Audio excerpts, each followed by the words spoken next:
Hello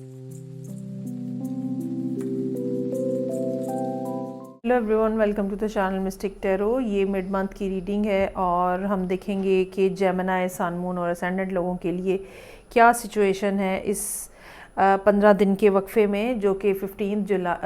जनवरी से 31 जनवरी तक है।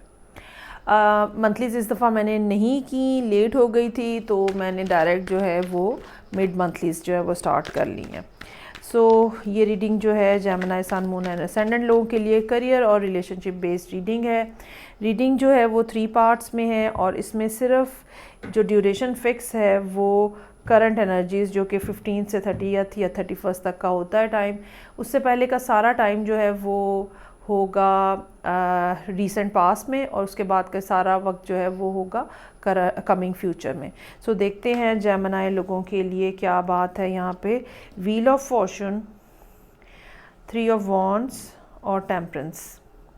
यकीनन इसमें कोई दो राय नहीं है, कोई बात ऐसी नहीं है जो कि कोई बात मतलब कोई हम इससे हट के कोई बात कर सकें कि पिछले कुछ अरसे के दौरान जेमिनी लोगों के लिए सिचुएशन के अंदर अब एक चेंज आना शुरू हो गया है। वो जो एक बहुत ही वर्स किस्म का सिनेरियो था आपके लिए, ठीक है, वो अब जो है बेहतर हो रहा है। और अच्छा, इस बात का जेमिनी इसको ख़ुद भी अंदाज़ा है कि आहिस्ता आहिस्ता उनको थोड़ा सा रिलीफ़ मिला है, और यकीनन उन्होंने कुछ ना कुछ ऐसे प्रोजेक्ट्स या सिलसिले या काम या जॉब या रिलेशनशिप भी स्टार्ट किए हैं जिनसे उनको बहुत ज़्यादा उम्मीद है, और अब वो समझ रहे हैं और उनको समझ लग रही है कि चीज़ें जो हैं अगर वो एहतियात के साथ, समझदारी के साथ चलाएं तो काफ़ी आगे जाने का इम्कान है।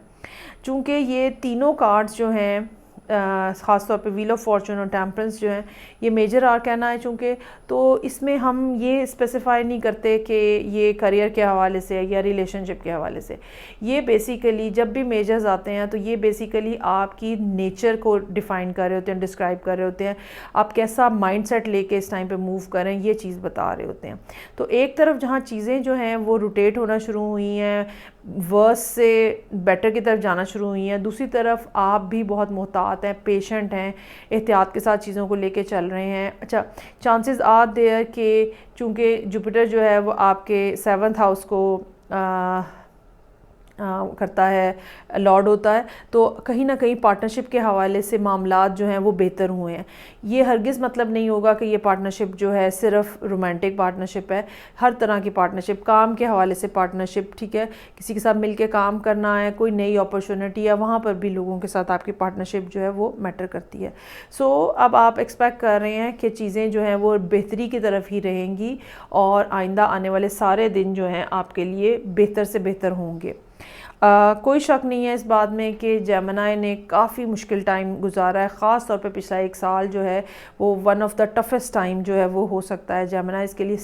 स्पेशली अगर आप जेमिनी असेंडेंट हैं तो। अच्छा जी, अब हम देखते हैं कि 15 से ले के और 31 तक क्या मामलात हैं। अच्छा जी, मेरे पास यहाँ पे है page of wands, 2 of swords और डेविल का कार्ड है। अगर हम रिलेशनशिप के हवाले से ये बात करें तो यकीनन आपको कोई ना कोई शख्स जो है वो अप्रोच कर रहा है, ठीक है, लेकिन आप ये समझ लें कि ये ड्यूरेशन 2 हफ्तों की, ये ड्यूरेशन भी और इसके बाद का भी थोड़ा सा टाइम पीरियड जो है वो ऐसा है जहाँ पे कम्युनिकेशन नहीं हो रही है। कोई एक पर्सन, या तो आप या जो पर्सन के साथ, जिस पर्सन के साथ आप डील कर रहे हैं वो, कोई एक पर्सन जो है वो तो मैसेजेस कर रहा है, लेकिन दूसरा पर्सन जो है वो उसको रिस्पॉन्स नहीं दे रहा है, ठीक है। और ये जो रिस्पॉन्स ना देना है ये इंटेंशनल है, इसके मतलब जानबूझ के रिस्पॉन्स नहीं दिया जा रहा, और इसके पीछे या इसके बिहाइंड कोई ना कोई सीरियस किस्म की रीज़न है। चाहे ये मसला जो है ये किसी भी नौइयत का है, ठीक है, कनेक्शन अगर आपका बना है किसी के साथ या रिलेशनशिप में आप थे, तो यहाँ पे जवाब ना देना जो है वो किसी सीरियस मसले की तरफ इशारा कर रहा है, क्योंकि साथ में यहाँ पे डेविल का कार्ड मौजूद है। ये डेविल का कार्ड जो है ये जहाँ एक तरफ फ़िज़िकल अट्रैक्शन, सेक्सुअल अट्रैक्शन की बात करता है, वहाँ पे दूसरी तरफ लाइबिलिटीज़ की भी बात करता है, कोई कर्ज़े लिए हुए हैं उसकी भी बात करता है। अगर आपका कारोबार नहीं चल रहा, अगर आपका काम नहीं चल रहा, अगर आप किसी ऐसी जगह पे स्टक हैं जिसकी वजह से आप रिलेशनशिप को तवज्जो नहीं दे पा रहे, ठीक है, तो वो भी यहाँ पे नज़र आता है कि डेविल के साथ। ये 15 डेज़ एज सच रिलेशनशिप के पॉइंट ऑफ व्यू से कोई ज़्यादा इसमें मूवमेंट नज़र नहीं आ रही, क्योंकि उसकी वजह ये है कि कोई एक पर्सन तो कोशिश कर रहा है, चाहे ये जेमिनी ख़ुद कर रहे हैं या जिसके साथ आप डील कर रहे हैं वो कर रहे हैं, लेकिन दूसरा पर्सन जो है वो जानबूझ के कोई रिस्पॉन्स नहीं दे रहा और वो इस वक्त रिस्पॉन्स देने की पोजीशन में भी नहीं है। इट्स नॉट दैट कि वो उनकी मर्ज़ी नहीं है, ठीक है, उनकी पोजीशन ही नहीं है कि वो अभी आपको कोई रिस्पॉन्स दें। अच्छा, कारोबार के हवाले से भी ये मामलात इसी तरह के बनते हैं, जैसे कि मैंने कहा कि ये कोई लाइबिलिटी हो सकती है, कर्ज़ हो सकता है जो कि आपने लिया हो, और कोई भी नया काम जो आपने स्टार्ट करना है उसके लिए आपको सर्टन अमाउंट की ज़रूरत है और आप ऑलरेडी अंडर नज़र आ रहे हैं डेट,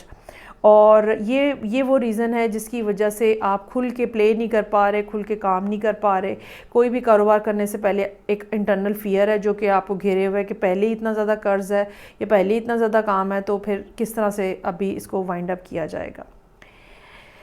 कमिंग फ्यूचर में आई हैव 4 ऑफ पेंटिकल्स,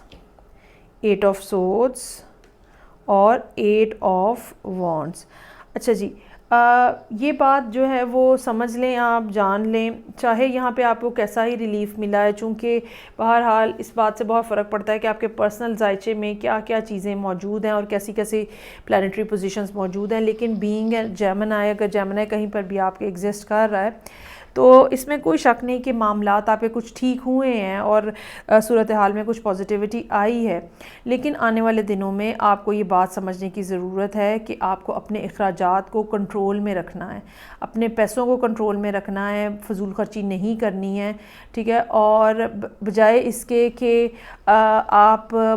तेज़ी से ये जल्दी कुछ काम करके और पैसे कमाने की कोशिश करें और फिर आप वहाँ पे कहीं पे फंस जाएं, उसकी बजाय बेहतर ये होगा कि सोच समझ के जो है ना वो फ़ैसला किया जाए और सोच समझ के डिसीजन लिया जाए।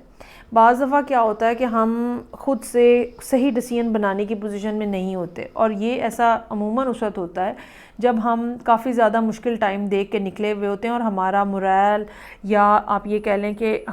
हमारा जो कॉन्फिडेंस होता है वो थोड़ा शैटर हुआ होता है। तो आने वाले दिनों में ख़ास तौर पे ये अगस्त के अराउंड का टाइम हो सकता है कि आपको ज़रूरत पड़े लोगों से मशवरा करने की, आपको ख़ुद से रास्ता समझना आए, आपसे ख़ुद से बात समझना आए, आपको ख़ुद से डिसीजन करना मुश्किल हो, तो अपने इर्द गिर्द वो लोग जिन्होंने over the period of time ये सब बात साबित की है कि वो आपके साथ मुखलिस हैं, लॉयल हैं, you can ask their suggestion,